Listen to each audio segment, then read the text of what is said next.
रोहन एक average student जो exams के सिर्फ 7 दिन पहले पैनिक कर रहा था। नोट्स इनकम्प्लीट, सिलेबस का आधा भी रिवाइज नहीं किया था और कॉन्फिडेंस एकदम जीरो। लेकिन सिर्फ 7 दिन में उसने ऐसा कमबैक किया कि वो ना सिर्फ पास हुआ लेकिन टॉपर्स लिस्ट में अपना नाम लिखवाया। कैसे? ये कोई चमत्कार नहीं था, एक सॉलिड प्लान था। अगर रोहन कर सकता है तो आप भी कर सकते हो। अगले 7 मिनट में मैं आपको वही स्टेप बाय स्टेप प्लान दूंगी जो रोहन ने अपने कमबैक के लिए यूज किया था। रेडी? तो चलो शुरू करते हैं। Day 1, accept and reset. जब तक आप अपने पास्ट फेलियर्स को एक्सेप्ट नहीं करोगे, आप कभी आगे नहीं बढ़ोगे। आप अपने आप को ऑनेस्टली इवैल्यूएट करो, बिना जजमेंट के।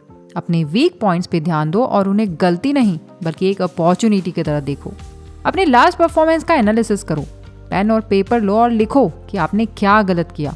क्या आप कंसिस्टेंट नहीं थे? क्या आप प्रोक्रेस्टिनेट करते थे? या कॉन्सेप्ट्स क्लियर नहीं थे? जो भी रीजंस हैं, उन्हें लिखने से क्लैरिटी मिलती है और ब्लेम गेम खत्म होता है। अपनी गलतियों के लिए खुद जिम्मेदारी लेना सीखो। ये कहना बंद करो कि टाइम नहीं मिला, एग्जाम टफ था या लक खराब था। जब आप जिम्मेदारी लेते हो तभी आप रिस्पॉन्सिबिलिटी लेते हो चीज़ों को बदलने की। अक्सर हम अपने फेलियर्स को लेके खुद से नाराज रहते हैं, लेकिन ये समझना ज़रूरी है कि गलतियां इंसान को स्ट्रॉन्ग बनाती हैं अगर हम उनसे सीखें। खुद को बोलो, जो हुआ वो मेरे हाथ में नहीं था, लेकिन अब मैं अपना बेस्ट देने के लिए तैयार हूँ। Reset yourself with energy and inspiration. अब रीसेट करने का वक्त है। पुरानी स्ट्रेटेजीज को छोड़कर नए तरीके से शुरू करो। अपने लिए एक मिशन स्टेटमेंट बनाओ जो तुम्हें मोटिवेट करे। मैं तो कहती हूँ इसको अभी अप्लाई करो। कमेंट सेक्शन में कमेंट करो कि ये 7 दिन मेरी जिंदगी बदलने के लिए हैं और मैं हर दिन अपना 100% दूंगा या दूंगी। इसके बाद तुरंत अपनी स्टडी टेबल को ऑर्गेनाइज करो। एक फ्रेश नोटबुक से शुरू करो। अपना एक स्टडी प्लान लिखो जो रियलिस्टिक हो। रिमेंबर, एक्सेप्टेंस और रीसेट ये दोनों तुम्हारे अंदर एक नई आग लेके आता है। तुम्हें खुद को ये याद दिलाना होगा कि ये कमबैक सिर्फ एक शुरुआत है।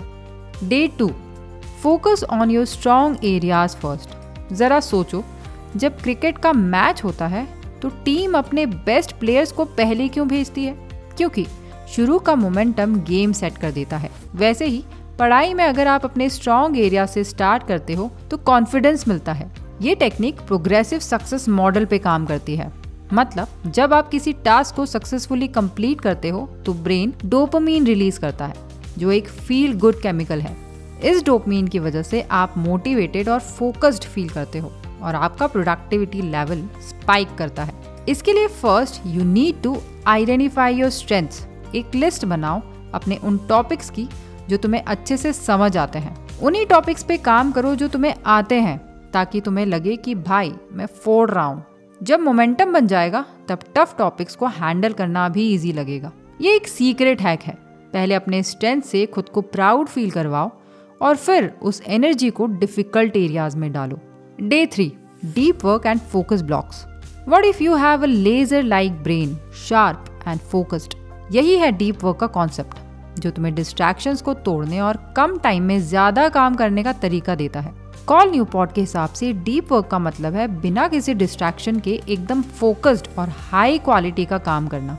मतलब कोई मोबाइल नहीं, कोई इंस्टाग्राम नहीं, सिर्फ एक गोल और तुम्हारा पूरा फोकस।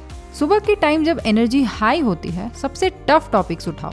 सुबह का फोकस ज्यादा प्रोडक्टिव होता है। साइंटिफिकली प्रूवन फैक्ट है कि मॉर्निंग आवर्स में ब्रेन पीक परफॉर्मेंस देता है। एक डेडिकेटेड स्पेस और टाइम बनाओ सिर्फ डीप वर्क करने के लिए। जैसे हर दिन 7 से 8 बजे रात में सिर्फ मैथ सॉल्व करो। डीप वर्क का एक फोकस ब्लॉक तुम्हारी एफिशिएंसी को 3 से 4 गुना बढ़ा सकता है। इसके बाद तुम देखोगे कि 7 दिन बाद तुम्हारे सारे इंपॉर्टेंट टॉपिक्स क्लियर हो गए और तुम फुल कॉन्फिडेंस में हो। Day 4, practice and active recall.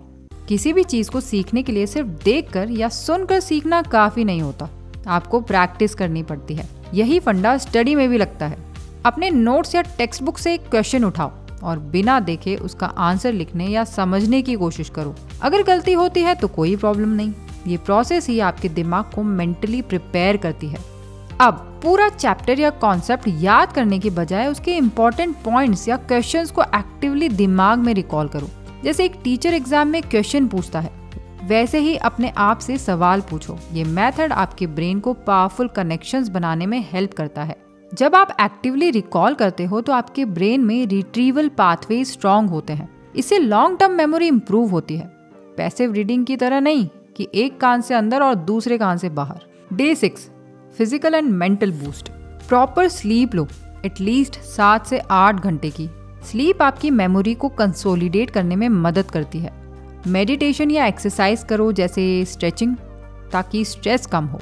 Pomodoro technique use करो, 25 मिनट पढ़ाई, 5 मिनट का ब्रेक, इससे फोकस बना रहता है।